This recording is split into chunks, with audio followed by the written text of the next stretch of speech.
Hey there, YouTube. Darstacker here. Today is September 2nd, 2020. Today's interview is with Silver Torch 66. I really appreciate you taking the time to listen to my interviews. Please subscribe if you haven't. And I also want to announce tonight is an auction, 8:30 p.m. Eastern Standard Time. So come on over, hang out, shoot the breeze, have fun, buy some silver, win some silver. I'll see you then.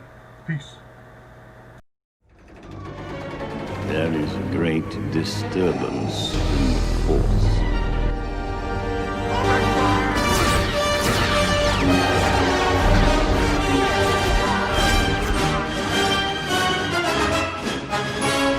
Don't know the power of the dark side.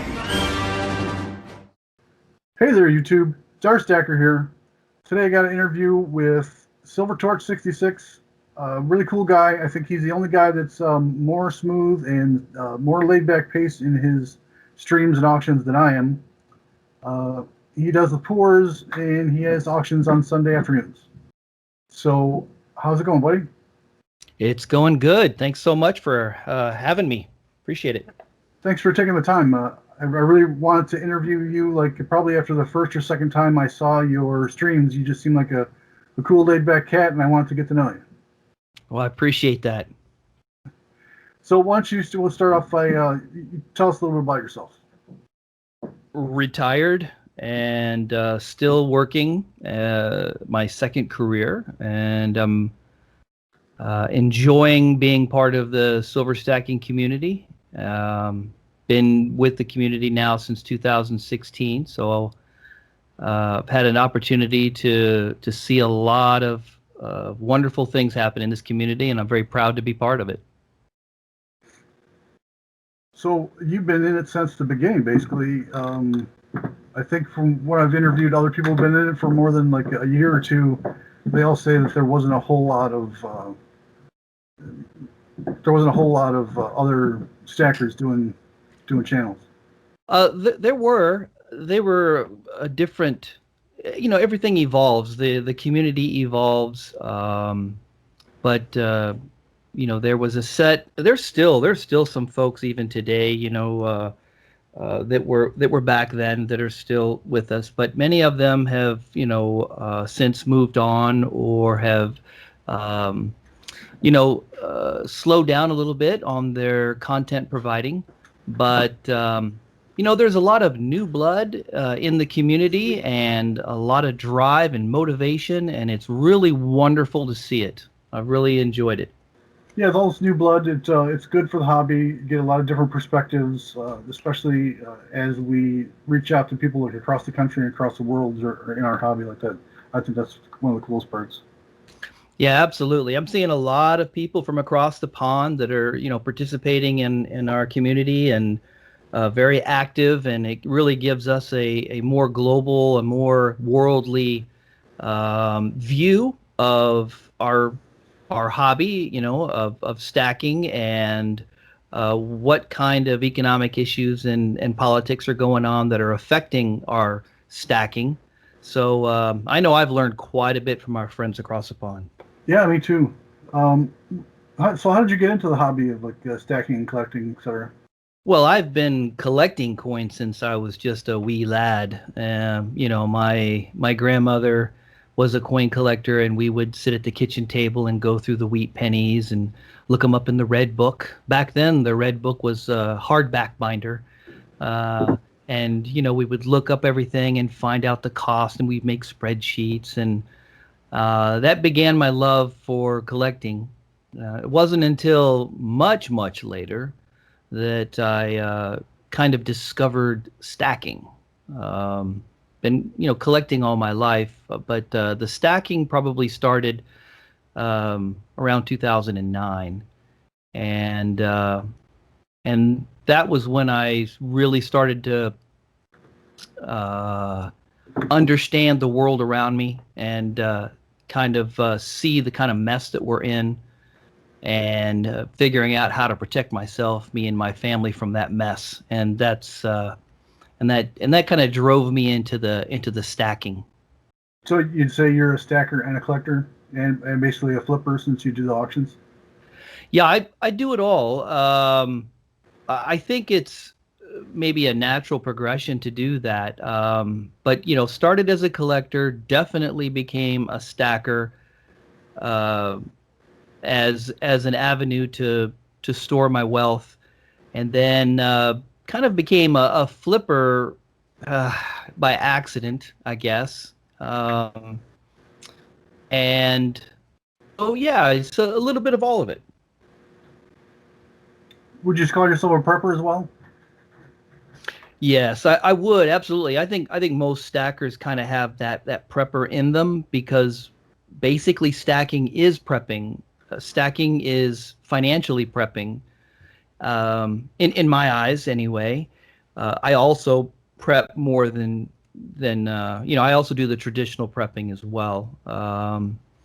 Because I feel that it's we got to have all of it if we're going to get through this mess in a worst case scenario, which hopefully it never gets that bad, but you got to be prepared for it, otherwise you're going to be caught short.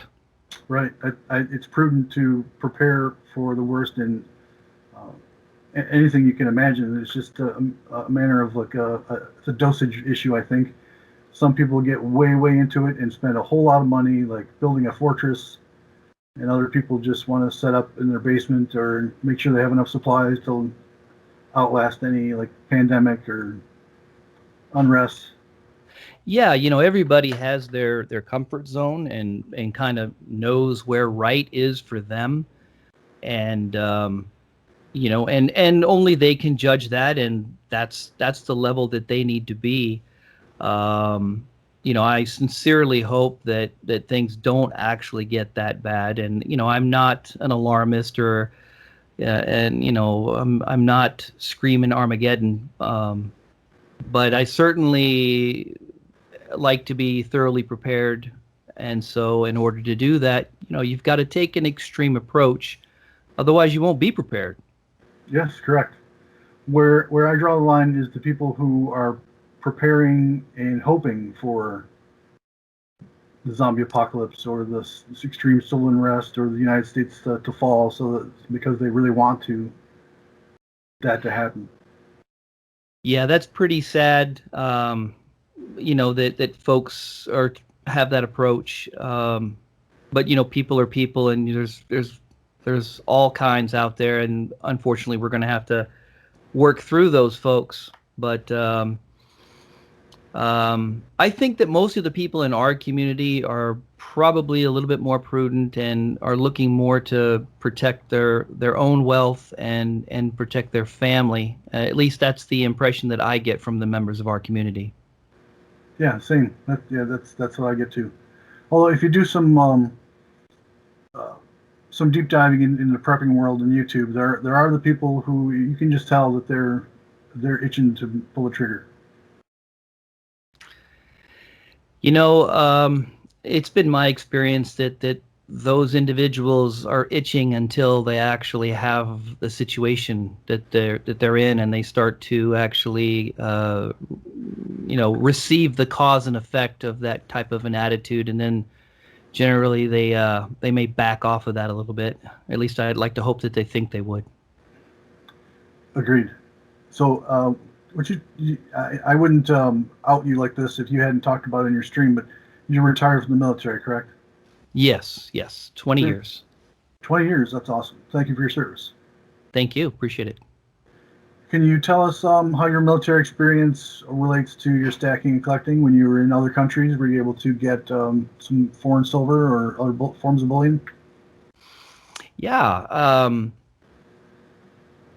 As most military members, we do get an opportunity to travel, and I was not an exception. I got to travel to some foreign countries, and early in my military career, I was more of the collector, not the stacker. So I was always picking up foreign currencies and uh, collecting them from Central America and South America and the Middle East and Asia towards the end of my career. Um, I was fortunate enough to be in South Korea and when I began stacking, so I was able to take advantage of being around some of the bullion dealers and distributors in South Korea, and I was fortunate enough to get a hold of some of the Chiwoo series and um, uh, be part of be associated with the coins today that actually was responsible for creating the design for the Chiwoo.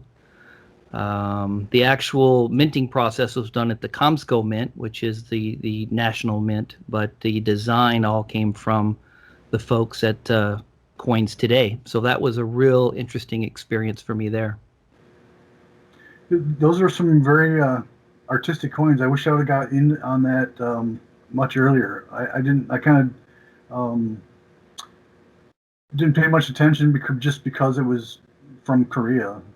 I don't know why I discounted it because of that reason, but it just seemed like, oh, it's probably not that great. I mean, I don't even think I looked very close at it, but now that I look at it, it's very detailed. It's a very beautiful art, and that's a big reason why I collect is the art. Yeah, the first year mintage of them in 2016 was pretty much their first attempt at doing a worldwide scale medallion. They always kind of kept things within country, and they weren't exporting it out. And the Chiwoo series was the first series that the Comsco Mint agreed to actually distribute out in quantity. Let's just say they really wanted to kind of get into the market, so to speak, and they did that with the Chiwoo. So, and I just happened to be there in 16 and 17, so I've got plenty of 16s and 17s. Cool. Yeah. Well, I was in the submarine service, and with the security so high, we didn't get to stop at any cool ports. So it was mostly U.S. or we went to the North Pole and Canada, believe it or not. Okay. I'm envisioning you as a very short guy then. No, I'm 5'11". Okay. Yeah. There are some guys that are plus 6, 6'2", 6'3", 6'4", and it was not fun for them. Yeah, I bet they walked around with a headache. Yes. Plus, our bunks are 5.5 feet long, so they had to sleep kind of curled up, corner to corner, basically, to give them a little extra headroom. Right. Or with their feet hanging out the outside. Were you guys sharing bunks? Yeah, when you first report aboard a sub, like they call it hot racking, you wake up for your shift, and there's another guy jumping right into your bed after you get up. Yep. As soon as you get a little time on the boat, or you get some rank, you don't have to do that. But pretty much everyone does, or did anyway. I've been out since '89, so I'm not sure what the practice is now. I'm sure it's probably the same. I'm sure that the concept is the same. Just the equipment is much better. Yeah, I'm sure of it. So how did you get into doing pouring? I think it was kind of a natural transition for me, an evolution, if you will. I've been, creating content for a while, and I really enjoy providing insight, education, and information to enlighten people to understand the value and worth of precious metals. And after doing videos for 4 years, and I will always continue to do videos, but I watched all of the other pourers in the community, and they were getting that opportunity to express their creativity, and I wanted to give it a shot. So like everything that I do, it's slow and methodical, and it took a long time for me to make the decision to do it, but once I did, I felt like I could I had the necessary information to make the right decisions and to do it safely and to put out a good product. And hopefully I'm doing that. I haven't bought any of your pieces yet, but from what I've seen, you put out a lot of great art, some very unique pieces that there's a lot of interest in. I can see you are not just a typical, you know, pour a Kit Kat, put your stamp on it, and sell it. I like the unique pieces that you do. Yeah, I thought about that too, and I didn't really see anyone in the community that was kind of doing the artistic stamping. Everyone has their stamp, and I wanted to try something a little bit different. It's a risk, you know. You don't know how the community's going to receive it, but I think it's been received pretty well. I'm brand new at the pouring game, so I'm still definitely going through my learning curve and making my mistakes like everybody does in the beginning. But I decided to do the artistic stamping and to give people opportunity to have something with a design on it, and um, it's just a way of kind of creating a niche for yourself, something a little bit different, so it doesn't fall in line with everyone else. Yeah, totally. What other channels do you or did you follow? Name some names.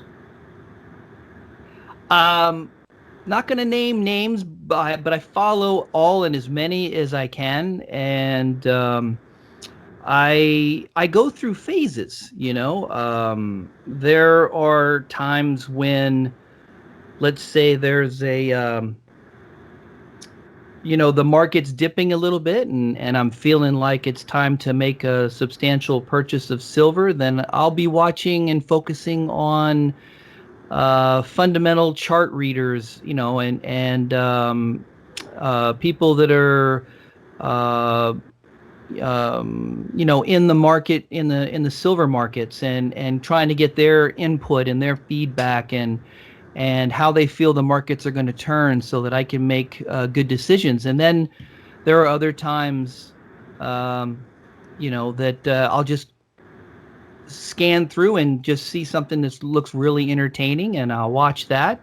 Lately, I've been focusing on pours. I've been watching. Obviously, that's my new thing right now, and I've been watching a lot of pours channels, and learning from them, and seeing how they're doing things. And so really, I kind of float around quite a bit and watch quite a few. I also watch a lot of channels that have to do with global economics and finance and things like that. Kind of, boring probably to most people, but it's kind of my way of connecting the dots. You know, it's knowing how to buy your silver, knowing how to get it at a good price, but knowing why you're buying the silver, knowing what's going on in the world economy that's kind of steering us in that direction to put your wealth, into a safe haven that doesn't have any third party risk, so that when we come out on the other end of this, and we all will, hopefully we come out with as little financial economic damage as possible. And for me, it's a combination of a lot of different subjects that I put together that help me to make my stacking decisions. So here's a follow-up question that goes along with your interest in the economics and the market. Do you think it's possible to predict prices of precious metals, like maybe separate answers for the short term, the medium term, and the long term? Right. So that's actually a very good question. And the initial first instinctive answer is heck no. Um, However, once you realize that we're dealing with a manipulated market and a corrupt market, right? It is. All of them are, not just silver, but silver especially. And I still feel that you can still look at historical trends and patterns and ebbs and flows and see how the manipulators have been manipulating, and that in itself kind of creates a pattern. Now, your traditional fundamentalists that are reading the charts, I don't think most of them put that into the equation. And I think that is why I don't pay attention to those guys or gals, because I think that's got to be part of the equation.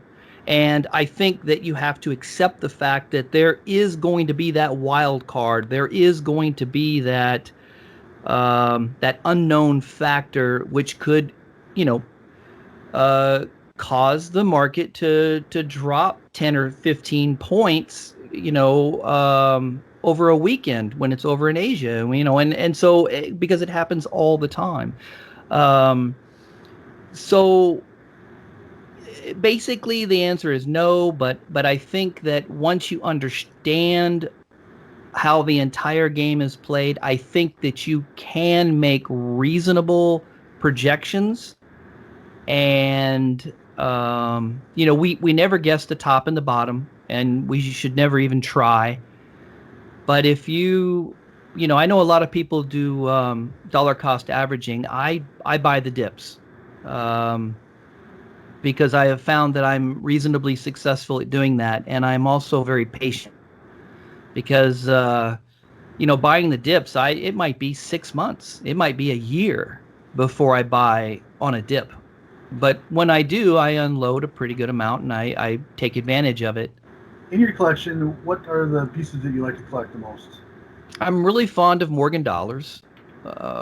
And I also, I'm really enjoying to complete out the Queen's Beast series. I know there's one more left in that series, and I've really had a great time doing videos on each of them and learning the history behind the Queen's Beasts. And I a lot of my collecting and even a lot of my reviews of coins, I really delve into the history. I really go into, you know, not just the quality of the coin, but actually, where the coin came from, what it derives, what's the historical significance and background, or let's say it's a kook or a koala.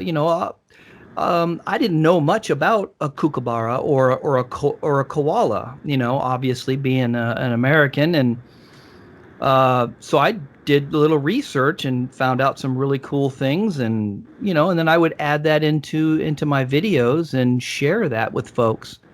So it's just part of, I think, of my drive to want to educate and inform. Even beyond the actual review of the coin, because I found that a lot of us here in the community, we collect or we stack coins, but there's a lot of folks that couldn't really tell you a whole lot about why the coin looks the way it looks and where the design comes from and what the thought process was behind it. Yeah, it's timely that you say that because I was going to do a separate video today, and I'm doing a series I'm calling Profiles in Coinage. And I'm going to Okay. take one piece, mostly U.S. The first one's going to be about the Mercury dime. I'm going to talk about the history of the designer, why it was chosen, and more about the history, but some of typical wear patterns, key dates, common air coins, stuff like that. So yeah. Oh, that's going to be great. I'm going to really look forward to seeing those because that's right up my alley. I love to be educated and informed and given a little history lesson. I love it. Yeah, I looked around on YouTube and I didn't really see anything that did that. Not any at any quality level anyway. So I'm gonna give it a shot. Well, great. I'm sure it's going to turn out really good, and I know that I'll be definitely in your comment section. Cool. Thanks, man. I'll send you a link as soon as I post it. Right on. So, what's your white whale? Like a piece that you've been dreaming about, you've always wanted to own, but you can't get a hold of it either because of price or availability. You know, I don't want to cop out of the question. I really don't have a white whale. I really don't have, because I look at my stacking and collecting, kind of more of a as a wealth retention tool to get through an economic crisis. But in all fairness to you, there are right now I am trying to fill out my Australian wedge-tailed eagle series, and I've picked up all of the series except for the first 2 years, and I'm finding it difficult to find those because they were all 80% was distributed throughout the world, and one distributor got the contract to do that, and they took them all and had them graded and slabbed. So yeah, so the only ones that are not graded and slabbed were the 80% that were kept in Australia, because Australia has a rule that says if they make a sovereign coin, that 20% has to stay within the country. So only that 20%, and of course, as you can imagine, most of that stuff is with the collectors of the Aussies. So those are hard to get. And so, now you're looking at what we would consider to be a BU, but it's been slabbed and graded, and now it's, got a huge markup. And so, if I could find some BU grade for the first 2 years of the wedge-tailed eagle, I'd be willing to maybe pay a little extra for it or pony up a nice trade for it. Are you familiar with Aussie Alchemist? Yes, I'm not. Yeah, I'm familiar with him, but not too much. I'm sure you could strike a deal with him. He's a really cool guy. Great, I'll look forward to it then. Yeah, because I think that's where I'm going to have to probably find them is from our friends down under. Yeah. So what made you start your channel? So when I retired, when you're in the military, you're going at 1,000 miles per hour, and you're kind of become disconnected with the world. At least I was, and I think most of the people that I know were the same way. So when I retired and I realized that my life was going to transition, I was like, okay, what kind of a world do I live in? What's going on? I'm kind of oblivious to the world. So I sat back and I hopped on the computer and I started, researching, and what I found scared the living bejesus out of me. I just couldn't believe what kind of a mess we're in. And the deeper and the more information that I got, the more distressed I got. And so I started, and I also realized that I wasn't financially ready for what's coming. And that really scared me. So I started searching YouTube for investment options. At first I wanted to learn how to play the stock market, and so I initially started teaching myself how to read charts and to read markets and all that. And so I bumped into the silver stacking community and started watching their videos, and had the coin collecting background so I could relate to what was going on. And then I realized the true, the true benefit and wealth of precious metals. And I just got engrossed into the community and watched videos for probably, a couple of years. And then I realized that, it's time for me to start stacking. And I started seriously, accumulating. I liquidated some of my traditional investments, IRAs, bonds, mutual funds. I liquidated, and I went into precious metals, and then I've been doing that ever since. So initially, that was what attracted me to the community. Now, what made me start my channel was how I was I got so much information. Everyone was so free to share and provide information in this community. And it just blew my mind that everyone was so selfless and so willing to give. And I learned so much from so many people. I kind of felt like I wanted to give back. And I decided that I was going to make content, and I was going to do it to the absolute highest quality, best of my ability. And when you first start, you have no clue how you're going to be received, and everybody knows when you first start a channel, it's rough, it takes time. But I was, resilient to stay the course and to continue to put out what I felt was the best quality content that I could produce. And I wanted to give back. I wanted to give something back to the community. And so that's really what drove my channel, and still does to this day. So you got quite a large following. Would you say that's just attrition over the 4 years you've been doing it, or did you have a plan? How'd that happen?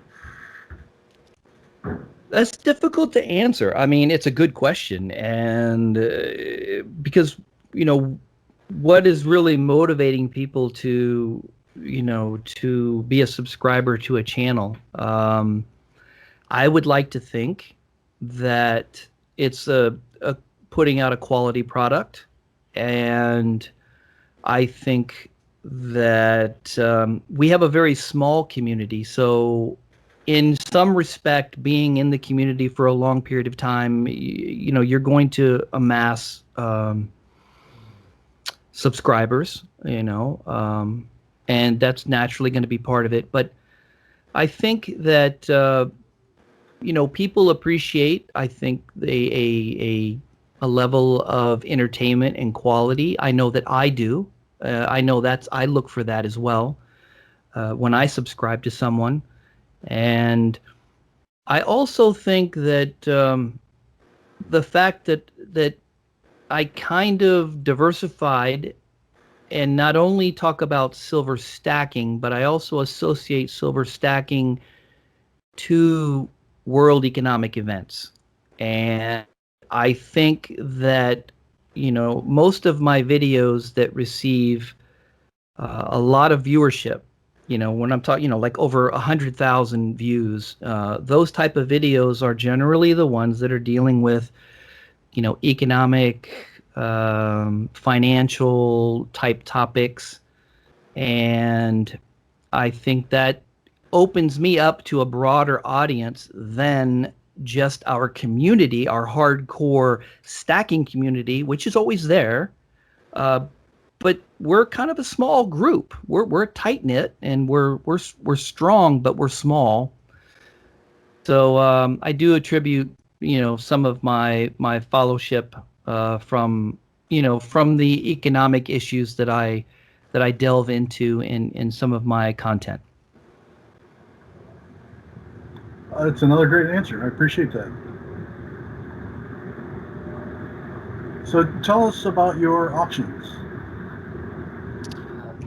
Well, the auctions kind of came about by accident. The auctions were basically, I got to a point where I'm not, I wanted to step out of my comfort zone, and I'm a very methodical, very researched. I script all of my videos. I read from a script. It's all pre-done, and I was like, okay, it's time for me to kind of step out of my comfort zone, and I wanna get some real time with the community. And I noticed that there was a lot of other people doing that recently, and I thought, hey, it's time for me to step up and step out. And so I just wanted to do live chats. So it started out as just a live chat, and it went really great. I mean, the conversations were great, and a lot of interaction with the community, and it's kind of like taking it to another level, because when you're in your comment section, and I get some pretty lengthy comments. I'll get some paragraphs, which I thoroughly enjoy and respond to.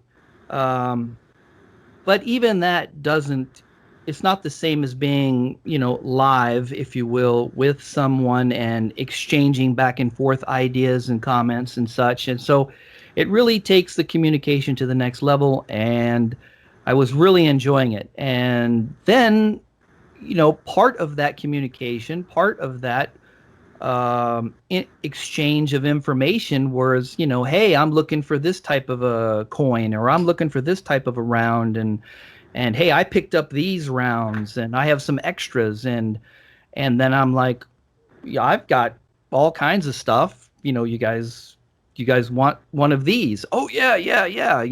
How about one of these? Yeah, yeah, yeah. And so that's kind of how the auction was born. It was kind of born out of a live chat conversations where there was enough people that were wanted to pick up some either not typical items, or they wanted to pick something up at a decent price. And I try my best to keep the prices down and reasonable. And so it's my goal isn't to make a huge profit, but more to share with the community, and kind of keep the events rolling. And we've been doing it now since well, the live chat started in January. That was and I want to say maybe even June or July. I think maybe June, late May and June is when we started adding the auctions to the live chats. And I think they've been going great since. And we're small. We're not as big as some of the other ones out there. We're a small group, probably because we meet Sunday at noon, and that's probably most folks' church time, because it's noon Eastern Standard Time. But we have a good time, and yeah, so that's how the auctions came about. Well, like I said, you do yours so laid back, so smooth. It's kind of a goal of mine to be more smooth and to be more laid back, like you are. Um, so I watch your auctions for inspiration. I appreciate that. Thank you very much. I'm glad that perception is there, because I sit here with 4 screens in front of me, and I've got stuff going on, and and I'm multitasking and trying to keep up with the admin. And it's anyone who runs an auction kind of knows what it takes to do it, and it's not always that simple. But thank you very much. I appreciate it, and it's good to get that kind of feedback, to know that the perception is coming out smooth and clean. Yeah, and I also wanted to apologize again, because I think I'm one of your key distractors. I always throwing a question in there, and it ends up being like a 15-minute conversation, and sometimes lose track of the auction. But that's what it's about, though. It's to me, the conversations come first and the auctions come second. And I that's the way I want it to be. So I welcome the questions and the distractions, and my moderators do an outstanding job to keep me on track. If I get too distracted, and we completely get away from the auction, they'll bring me back. And so in that respect, the ST66 team, we work together, and I really depend on those guys to keep it going. They're like the unsung heroes, the behind the scene heroes that really make an auction smooth. And I'm very, very thankful for their contributions to the auction and to the ST66 team. Is Jonathan Reese one of your mods? He is, yes. Yeah, and he's everybody's mod. he is, yeah. He's awesome, at least in every channel that I see him being a mod. Like, he really keeps track of the bids, and takes care of the trolls, and keeps me on track just as well. And like you and I both have that same thing in common. It's not so much about making a big profit from selling pieces. It's just about the interaction with the community. That's my plan anyway. Yeah, absolutely. The auction was just it's kind of something to do while we talk, because I mean, I probably only have 20 people, you know, in the in the live chat at any given time, and there might be only two people interested in the coin or the round. So what are the other 18 people doing? Well, they're talking, they're communicating, they're sharing ideas and sharing information, and while the two people battle it out for who's going to get the round or whatever. So to me, it's like you said, it's about the communication more than it is the sales of a piece of silver. Right, right. Well, when I start to actually lose money on a consistent basis, I guess that's when I might think about calling it quits. But it's definitely not about the profit. Right. Yeah. No, I've done it on purpose. I've taken losses on things just because right now spot is so high, and if we're to mark up stuff, it's whatever. It is what it is, and I don't mind, and uh, because again, I'm not driven by money. I'm driven by fellowship and community and information. That's what drives me. That's my motivator. Yeah, I'm the same. So, what do you got planned for the future for your channel and for yourself, for your collection? What's coming up? Well, bracing for impact is what's coming up. I feel very fortunate that I feel that I am prepared financially for what we're about to endure, and and I guess that's why I spend my time trying to enlighten others, because you can't convince someone to understand the value of precious metals. You can't beat it into them. They have to come to the realization on their own, and I call it an enlightenment. They become enlightened. It just becomes obvious to them that, hey, this is what real money is. It's not this piece of cotton paper. It's this tangible asset. It is this. And I'm going to continue to try to send that message out to as many and enlighten as many as I can, because I feel blessed that I feel that I'm ready, but I feel that there are so many out there, super good people that just need a little bit of information and knowledge, so that they can make the right kind of informed decision and be enlightened and understand the value of. And it doesn't have to be precious metals, anything that doesn't have a third party risk. But we're kind of talking about precious metals here, so that's also included.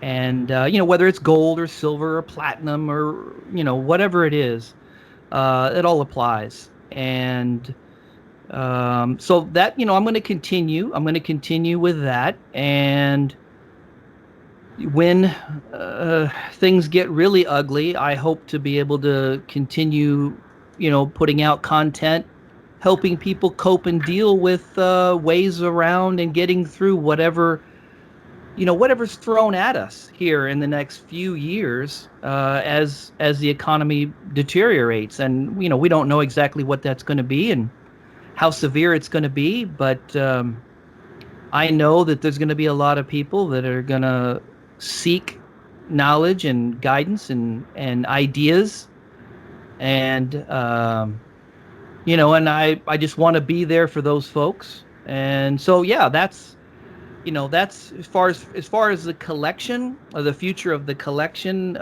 Collection's a collection. My stack is going to be. I am not married to my stack.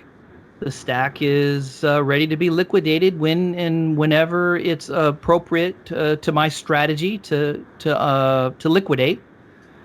And So, that's what's going to happen, to the stack. The stack is there to get me through the crisis and to retain my wealth on the other side of the crisis. And I think it will serve well to do that. So yeah, so that's the way forward for ST66.